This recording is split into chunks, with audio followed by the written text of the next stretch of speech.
శ్రీ సాయినాథాయ నమః. శ్రీ సాయి సచ్చరిత్రము 43-44 అధ్యాయములు. బాబా సమాధి చెందుట, ముందుగా సన్నాహము, ఇటుకరాయి విరుగుట, 72 గంటల సమాధి, బాపుసాహెబ్ జోగ్ సన్యాసము, అమృతతుల్యముకు బాబా పలుకులు, నేననగా ఎవరు. 43-44 అధ్యాయాలు కూడా బాబా శరీర త్యాగం చేసిన కథనే వర్ణించుచున్నవి కనుక వాటిని ఒక చోట చేర్చుట జరిగినది. ముందుగా సన్నాహం. హిందువులలో ఎవరైనా మరణించుటకు సిద్ధంగా ఉన్నప్పుడు మత గ్రంథములు చదివి వినిపించుట సాధారణ ఆచరణం. ఏలన ప్రపంచ విషయం నుండి అతని మనసును మరలించి భగవద్ విషయములందు లీనమర్చినచో అతడు పరమమును సహజంగాను సులభంగాను పొందును. పరీక్షణ్ మహారాజ్ బ్రాహ్మణ ఋషి బాలునిచే శపించబడి వారం రోజుల్లో చనిపోటుకు సిద్ధంగా ఉన్నప్పుడు గొప్ప యోగి శుకుడు భాగవత పురాణమును ఆ వారంలో బోధించారు. ఈ అభ్యాసం ఇప్పటికీ అలవాట్లో ఉన్నది. చనిపోటుకు సిద్ధంగా ఉన్న వారికి గీత, భాగవతము మొదలు గ్రంథములు చదివి వినిపించేదరు. కానీ బాబా భగవంతుని అవతారం ఒకటిచే వారికి అట్టిది అవసరం లేదు. కానీ బాబా ఇతరులకు ఆదర్శంగా ఉండుటకు అలవాటును పాటించిరి. త్వరలో దేహత్యాగం చేయుచున్నానని తెలియగానే వారి విజయను అతన్ని పిలిచి రామ విజయమును గ్రంథమును పారాయణం చేయమనిది. అతడు వారంలో గ్రంథమును పఠించాడు. తిరిగి దానిని చదువుమని బాబా ఆజ్ఞాపించగా అతడు రాత్రింబవళ్ళు దానిని చదివి 3 దినములలో 2వ పారాయణం పూర్తి చేశాను. ఈ విధముగా 11 దినములు గడిచెను. అతడు తిరిగి 3 రోజులు చదివి అలసిపోయాను. బాబా అతనికి సెలవిచ్చి పొమ్మనెను. బాబా నెమ్మదిగా ఉండి ఆత్మానుసంధానంలో మునిగి చివరి క్షణముకై ఎదురుచూచుండేది. 2-3 దినముల ముందు నుండి బాబా గ్రామము బయటకు పోవుటకు, భిక్షాటనం చేయుట మొదలగునవి మాని మసీదులో కూర్చున్ను. చివరి వరకు బాబా చైతన్యంతో ఉండి అందరినీ ధైర్యంగా ఉండుడని సలహానిచ్చిరి. వారెప్పుడు పోయేదరో ఎవరికీ తెలియనీయలేదు. ప్రతి దినము కాకాసాహెబ్ దీక్షిత్, శ్రీమాన్ బూటియు వారితో కలిసి మసీదులో భోజనం చేయుచుండేవారు.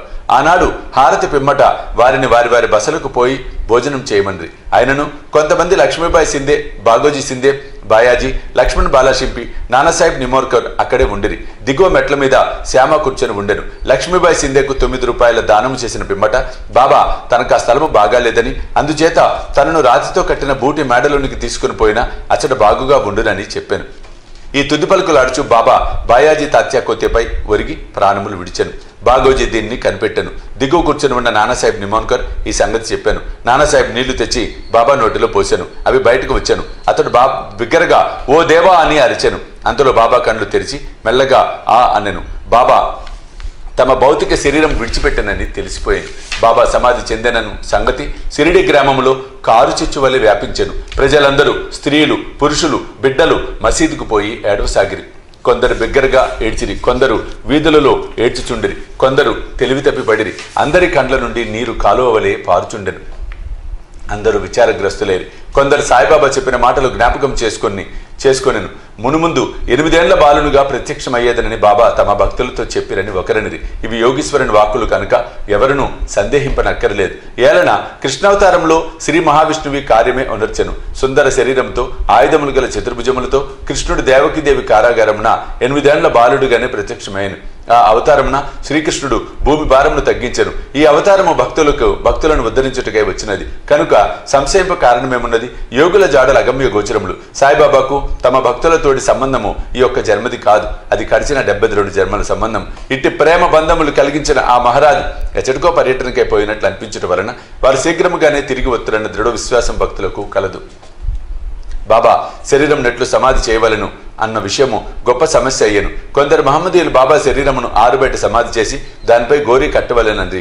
కుషాల్ చంద్, అమీర్ సిక్కర్ కూడా అభిప్రాయంనే వెలుబుచ్చిరి. కానీ రామచంద్ర పాటిల్ అను గ్రామ మున్సబు గ్రామంలోని వారందరితో నిశ్చయమైన దృఢ కంఠస్వరంతో మీ ఆలోచన మాకు సమ్మతం కాదు, బాబా శరీరము రాతి వాడలో పెట్టవలసినదే అనెను. అందుచే గ్రామస్తులు 2 వర్గములుగా విడిపోయి ఈ వివాదము 36 గంటలు జరిపిరి. బుధవారం ఉదయం గ్రామంలో జ్యోతిష్కుడును శ్యామకు మేనమామకు లక్ష్మణ్ మామ జోషికి బాబా స్వప్నంలో కనిపించి చేయిపట్టి లాగి ఇట్లనెను. త్వరగా లెమ్ము, బాపు సాహెబ్ నేను మరణించి తిని అనుకొనుచున్నాడు. అందుచే అతడు రాడు. నీవు పూజ చేసి కాకడహారతిని ఇమ్ము.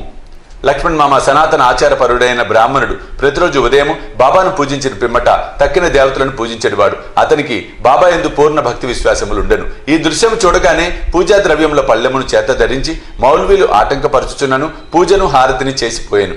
మిట్ట మధ్యాహ్నము బాపుసాహెబ్ జోగ్ పూజా ద్రవ్యములతో అందరితో మామూలుగా వచ్చి మధ్యాహ్న హారతి నెరవేర్చాను. బాబా తుది పలుకులను గౌరవించి ప్రజలు వారి శరీరమును వాడలో ఉంచుటకు నిశ్చయించి అతడి మధ్య భాగమును త్రొవ్వుట ప్రారంభించింది. మంగళవారం సాయంకాలము రాజధాని నుండి సబ్ ఇన్స్పెక్టర్ వచ్చెను. ఇతరులు తక్కిన స్థలముల నుండి వచ్చిరి. అందరూ దాన్ని ఆమోదించిరి. ఆ మరుసటి ఉదయం అమీర్బాయ్ బొంబాయి నుండి వచ్చాను. కోపర్గాం నుండి మామలద్దార్ వచ్చాను. ప్రజలు భిన్నాభిప్రాయంతో ఉన్నట్లు తోచాను. కొందరు బాబా శరీరమును బయటనే సమాధి చేయవలను అనను పట్టుబట్టిరి. కనుక మామలద్దార్ ఎన్నిక ద్వారా నిశ్చయించవలను అనెను. వాడను ఉపయోగించుటకు 2 రెట్ల కంటే ఎక్కువ ఓట్లు వచ్చాను. అయినప్పటికీ జిల్లా కలెక్టర్తో సంప్రదించవలను అని అతడు అనెను. కనుక కాకాసాహెబ్ దీక్షిత్ అహ్మద్ నగర్ పోవుటకు సిద్ధపడెను. ఈ లోపల బాబా ప్రేరణ వల్ల రెండో పార్టీ యొక్క మనసు మారెను. అందరూ ఏకగ్రీవంగా బాబాను వాడలో సమాధి చేటుకు అంగీకరించిరి. బుధవారం సాయంకాలము బాబా శరీరమును ఉత్సవంతో వాడకు తీసుకుని పోయిరి. మురళీధరుని కొరకు కట్టిన చోట శాస్త్రోక్తకముగా సమాధి చేసిరి. యథార్థముగా బాబాయే మురళీధరుడు. వాడ దేవాలయమైను. అది ఒక పూజా మందిరమాయను. అనేక మంది భక్తులు అతడికి పోయి శాంతి సౌఖ్యములు పొందుచున్నారు. ఉత్తర క్రియలు బాలాసాహెబ్ బాటే ఉపాసిని బాబా నెరవేర్చిరి. ఉపాసిని బాబా బాబాకు గొప్ప భక్తుడు. ఈ సందర్భంలో ఒక విషయం గమనించవలను. ప్రొఫెసర్ నార్కే కథనం ప్రకారము బాబా శరీరము 36 గంటలు గాలి పట్టినప్పటికీ అది బిగిసిపోలేదు. అవయములన్నీ సాగుచుండెను. బాబా కఫిని చెప్పకుండా సులభంగా తీయగలిగిరి. ఇటుకరాయి విరుగుట. బాబా భౌతిక శరీరం విడిచుటకు కొన్ని దినముల ముందు ఒక దుశ్శకునం అయ్యను. మసీదులో ఒక పాత ఇటుక ఉండెను. బాబా దానిపై చెయ్యి వేసుకొని కూర్చుని ఉండేవారు. రాత్రులందు దానిపై ఆనుకొని ఆసనస్తులగుచుండ్రి. అనేక సంవత్సరములు ఇట్లు గడిచెను. ఒకనాడు బాబా మసీదులో లేనప్పుడు ఒక బాలుడు మసీదును శుభ్రపరచుచు దానిని చేతితో పట్టుకుని ఉండగా అది చేతి నుండి జారి క్రింద పడి 2 ముక్కలైపోయాను. ఆ సంగతి బాబాకు తెలియగానే వారు మిగులు చింతించి ఇట్లని ఏడ్చిరి. ఇటుక కాదు, నా అదృష్టమే ముక్కలు ముక్కలుగా విరిగిపోయినది. అది నా జీవితపు తోడు నీడ. దాని సహాయము వలననే నేను ఆత్మానుసంధానము చేయుచుండెడి వాడను. నా జీవితమునందు నాకెంత ప్రేమయో దాని అందు నాకంత ప్రేమ. ఈరోజు అది నన్ను విడిచినది.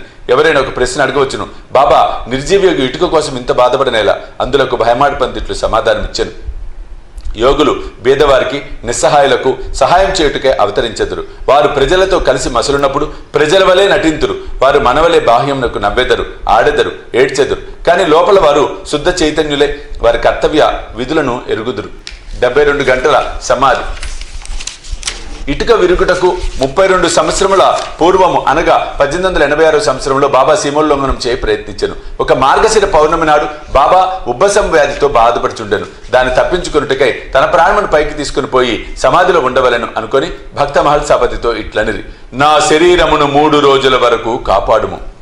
నేను తిరిగి వచ్చినట్లయితే సరే, లేని ఎడల నా శరీరమును ఎదురుగా ఉన్న ఖాళీ స్థలములో పాతిపెట్టి గుర్తుగా 2 జెండాలను పాతుము అని స్థలమును చూపిరి. ఇట్లనుచు రాత్రి 10 గంటలకు బాబా కింద కూలెను. వారి ఊపిరి నిలిచెను. వారి నాడి కూడా ఆడుకుండెను. శరీరం నుండి ప్రాణము పోయినట్లు ఉండెను. ఊరి వారందరూ అచ్చటి చేరి న్యాయ విచారణ చేసి బాబా చూపిన స్థలంలో సమాధి చేటుకు నిశ్చయించిరి. కానీ మహల్సాబతి అడ్డగించరు. తన బొడిలో బాబా శరీరం ఉంచుకొని 3 రోజులు అట్లే కాపాడుచూ కూర్చుండెను. 3 దినముల పిమ్మట తెల్లవారుజామున 3 గంటలకు బాబా శరీరంలో ప్రాణం ఉన్నట్లు కనిపించెను. ఊపిరి ఆడన ఆరంభించెను. కడుపు కదిలెను. కళ్ళు తెరిచెను. కాళ్ళు చేతులు సాగతీచు బాబా లేచెను. దీనిని బట్టి చదువరులు ఆలోచించవలసిన విషయం ఏమన్నా, బాబా 3 మూరల శరీరమా లేక లోపల ఉన్న ఆత్మయ? పంచభూతాత్మకమగు శరీరము నాశనమగును. శరీరం అశాశ్వతము గాని లోనున్న ఆత్మ పరమసత్యము, అమరము, శాశ్వతము. ఈ శుద్ధ సత్తాయే బ్రహ్మము. అదియే పంచేంద్రియములను మనసును స్వాధీనమందుంచుకొనున్నది, పరిపాలించున్నది. అది ఏ సాయి. అదియే ఈ జగత్తునందు గల వస్తువులన్నిటి అందు వ్యాపించి ఉన్నది. అది లేని స్థలము లేదు. అది తాను సంకల్పించుకొనిన కార్యమును నెరవేర్చుటకు భౌతిక శరీరం వహించెను. దానిని నెరవేర్చిన పిమ్మట శరీరమును విడిచెను. సాయి ఎల్లప్పుడూ ఉండువారు. అట్లనే పూర్వము గానగాపురంలో వెలిసిన దత్తదేవుని అవతారమగు నరసింహ సరస్వతి వారు సమాధి చెందుటకు బాహ్యమునకే కాని సమస్త చేతనా చేతనములందు కూడా వారిని నియమించువారును పరిపాలించువారును వారే. ఈ విషయం ఇప్పటికీ సర్వస్వ శరణాగతి చేసిన వారికి, మనఃపూర్వకంగా భక్తితో పూజించిన వారికి అనుభవనీయమైన సంగతి.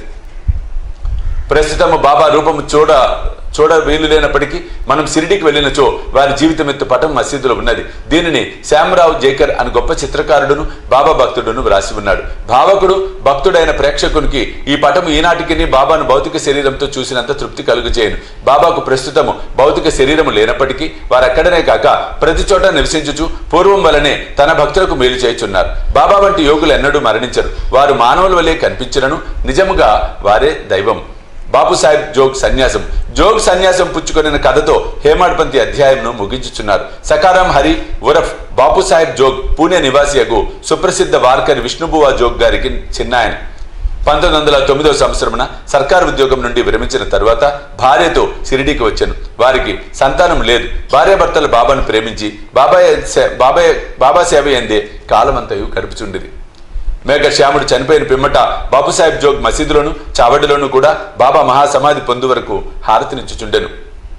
అదీను కాక ప్రతిరోజు సాటేవాడాలో జ్ఞానేశ్వర్యు ఏకనాథ భాగవతమును చదివి వినవచ్చిన వారందరికీ బోధించుచుండెను. అనేక సంవత్సరములు సేవ చేసిన పిమ్మట జోగ్ బాబాతో, నేనిన్నాళ్ళు నీ సేవ చేసేతిని, నా మనసు ఇంకనూ శాంతం కాలేదు. యోగులతో సహవాసం చేసినను నేను బాగు కాకుండాటకు కారణమేమి? ఎప్పుడు కటాక్షించదవు అనెను. ఆ ప్రార్థన విని బాబా, కొద్ది కాలములో నీ దుష్కరములు ఫలితములు నశించును, నీ పాప పుణ్యములు భస్మమగును. ఎప్పుడు నీ అభిమానమును పోగొట్టుకొని మోహమును రుచిని జయించెదవో, ఆటంకములన్నిటినీ కడచెదవో, హృదయపూర్వకముగా భగవంతుణ్ణి సేవించుచు సన్యాసము పుచ్చుకొనెదవో, అప్పుడు నీవు ధన్యుడవయ్యేదవు అనిది. కొద్ది కాలం పిమ్మట బాబా పలుకులు నిజమాయను.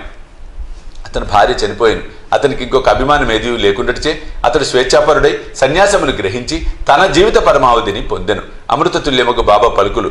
దయా దాక్షిణ్యమూర్తి యొక్క సాయిబాబా పెక్కుసార్లు మసీదులో ఈ దిగువ మధుర వాక్యములు పలికిరి.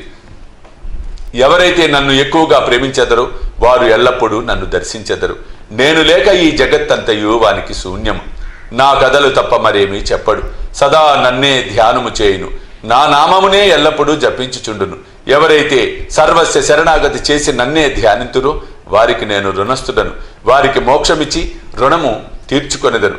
ఎవరైతే నన్నే చింతించుచు నా గుర్చియే దీక్షతో ఉందురో, ఎవరైతే నాకు అర్పించనిది ఏమీ తినరో అట్టి వారిపై నేను ఆధారపడి ఉందును. ఎవరైతే నా సన్నిధానమునకు వచ్చెదరో వారు నది సముద్రములో కలిసిపోయినట్లు నాలో కలిసిపోవుదురు. కనుక నీవు గర్వము అహంకారము లేశమైనా లేకుండా నీ హృదయములో ఉన్న నన్ను సర్వస్వ శరణాగతి వేడవలను. నేననగా ఎవరో సాయిబాబా ఎన్నోసార్లు బోధించితిరి. వారిట్లనిరి, నన్ను వెదుకుటకు నీవు దూరముగా గాని మరెచ్చటికి పోనక్కరలేదు. నీ నామము నీ ఆకారము విడిచినచో నీలోనే కాక అన్ని జీవులలోనున్న చైతన్యము లేదా అంతరాత్మ ఒకటే అని తెలుసుకొందువు. అది నేను. దీనిని నీవు గ్రహించి నీలోనే కాక అన్నిటిలో నన్ను చూడుము. దీనిని నీవు అభ్యసించినచో సర్వవ్యాపకత్వం అనుభవించి నాలో ఐక్యం పొందెదవు. హేమాడ్పంత్ చదువులకు ప్రేమతో నమస్కరించి వేడదనేమన్నా వారు వినయ విధేయతలతో దైవమును యోగులను భక్తులను ప్రేమింతురుగాక. బాబా పెక్కుసార్లు ఎవరైతే ఇతరులను నిందించెదరో వారు నన్ను హింసించిన వారగుదురు. ఎవరైతే బాధలను అనుభవించెదరో ఓర్చుకొందురో వారు నాకు ప్రీతి కూర్చెదరు అని చెప్పారు కదా. బాబా సర్వవస్తు జీవ సముదాయంలో ఐక్యమే ఉన్నారు. భక్తులకు నలుపక్కల నిలిచి సహాయపడతారు. సర్వజీవులను ప్రేమించరు తప్ప వారు మరేమీ కోరరు. ఇట్టి శుభమైన పరిశుభ్రమైన అమృతము వారి పెదవుల నుండి సెలవించుచుండెను. హేమాడ్పంత్ ఇట్లు ముగించుచున్నారు. ఎవరు బాబా కీర్తిని ప్రేమతో పాడదరో, ఎవరు దానిని భక్తితో వినదరో ఉభయులను సాయిలో ఐక్యమగుదురు. 43-44 అధ్యాయములు సంపూర్ణము. సద్గురు శ్రీ సాయినాథ అర్పణమస్తు. శుభం భవతు.